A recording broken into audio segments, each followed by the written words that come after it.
How are you? How are you? Oh, I hate when you do that. You hate when I do what? Repeat everything I say. Repeat everything you say. Yes, why do you do that? I mean, I get that it's some kind of mirroring technique that lets someone know you're really listening to them and that you affirm their feelings and all that crap, but frankly, I find it amazingly transparent. And more than a little insulting. Insulting. Yes, insulting. Could you stop?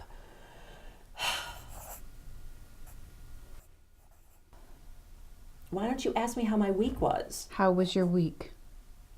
It was okay. I broke up with Jake again, but this time it's for real. I mean, we've been together for like 7 years. And it's just not going anywhere. You know, I mean, like he's still working at the Coffee Bean and insisting his band is about to make it any day now. Meanwhile, they haven't even practiced in like 3.5 weeks because the lead singer, Billy, is still pouting over their last gig. I mean, they're like women. Like women?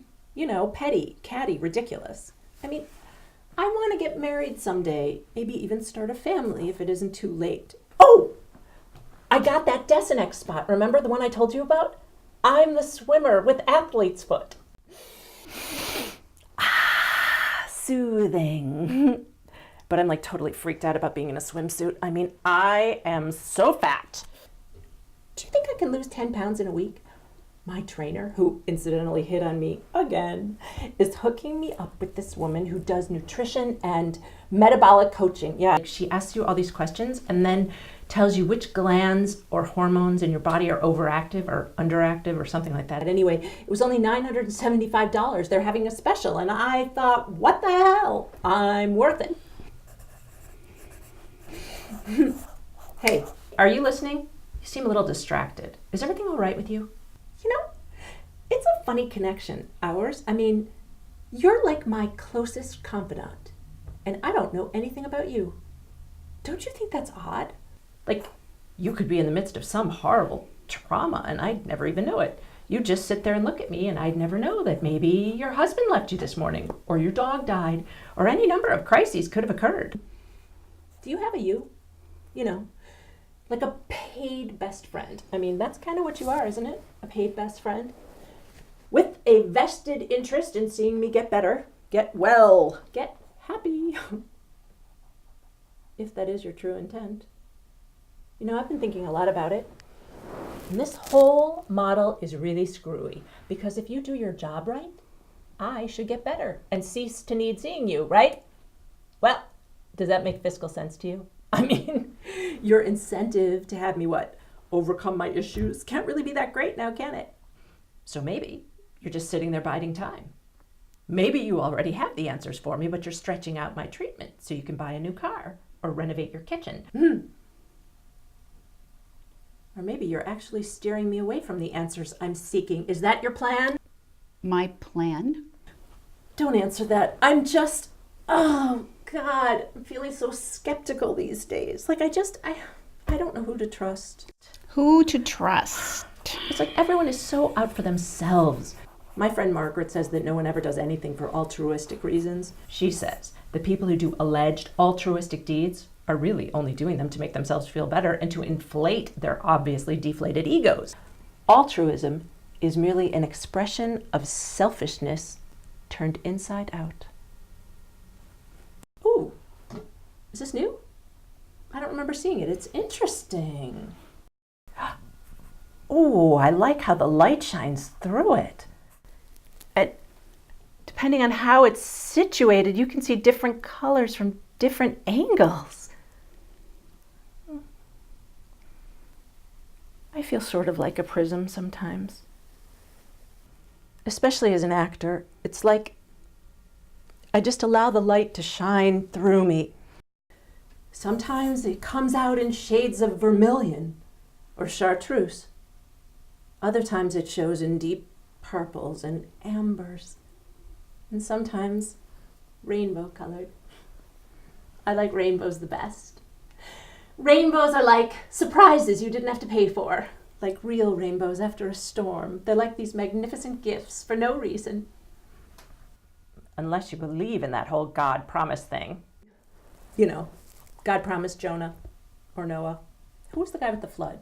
Anyway, he promised that he wouldn't destroy the world again, and the rainbow is their sign of the covenant.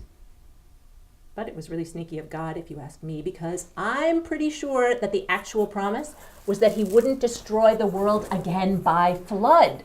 Thus the rainbow, you see, it kind of fits. Well, I don't know about you, but I don't find that all too comforting.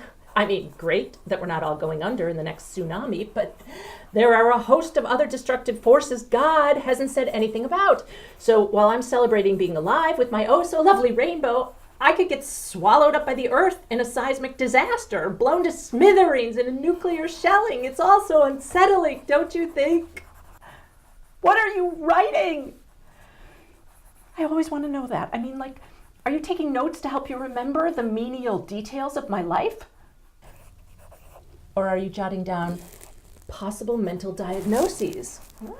Let's see. Personality disorder. More like bipolar. Schizophrenic. High functioning, though. Or maybe you're just writing out your grocery list. Wouldn't that be a shock? Dateline tonight. When you're pouring out your soul, what is your therapist really thinking? We'll take you behind the scenes and show you the ugly truth about your shrink. Maybe Brian Williams is out there in the waiting room ready to rush in and confront you about your hideously selfish doodling or your incredibly insensitive list making. You stopped writing. Nervous. Well, Brian Williams is not in the waiting room. No, he's at home somewhere licking his wounds over that whole Meet the Press debacle from a couple of years ago. You remember when that guy died and they replaced him with David Gregory instead of Brian Williams? Well, apparently he never got over it. I just read about it in People.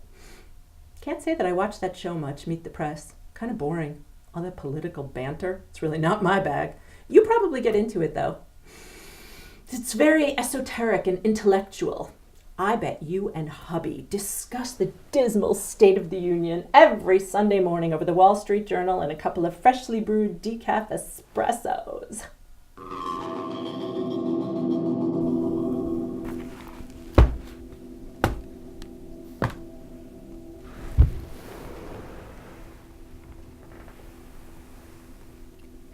You don't have a very high opinion of me, do you?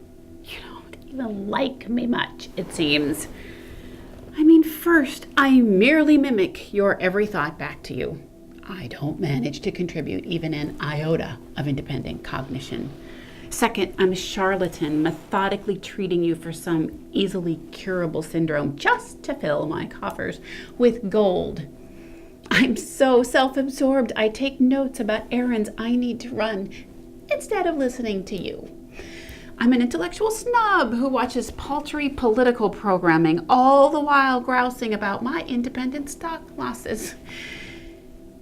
How much more insulting can you be? Oh, you look stunned. I'll bet you thought this was a place where you could say anything. Well, I've got news for you.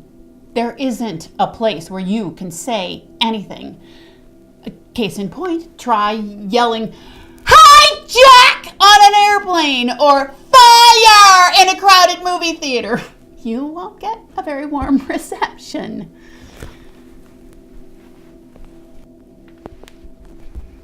To be perfectly honest, I don't like you either. I mean, here I am, a doctor of psychology. I'm supposed to treat each and every patient with the utmost respect. But you're this snotty little rich kid careening toward middle age who grew up with every advantage and hasn't done a darn thing to make your mark on this world or better the universe. You're finally coming to terms with your own uselessness, and it's got you a little depressed. So, Mommy and Daddy, they're gonna help you find your way by paying someone to help you work on your issues. So they pay me to listen to the drivel that you dredge up about your stupid, self-absorbed life. And you know what? I couldn't care less about your dramas, your auditions, your loser boyfriend, your being evicted, and your personal trainer who keeps hitting on you because you're in such great shape. You know what? You have big hips. Big hips. And I'm willing to venture a guess you've got more than a little cellulite on those thunder thighs of yours. You should never have succumbed to that whole low-rise thing. Your butt looks like two overly inflated beach balls perched atop two enormous tree trunks.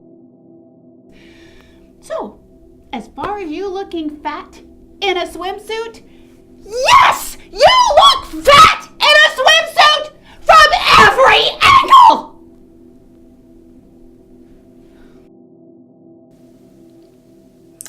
Oh, and one more thing. You have spinach in your teeth. Right here. And nobody's gonna tell you.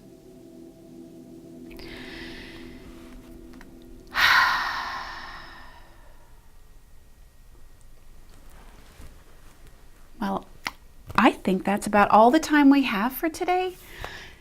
And you are doing some really amazing work on yourself. Oh, do I have spinach in my teeth? Oh, no, you're just fine.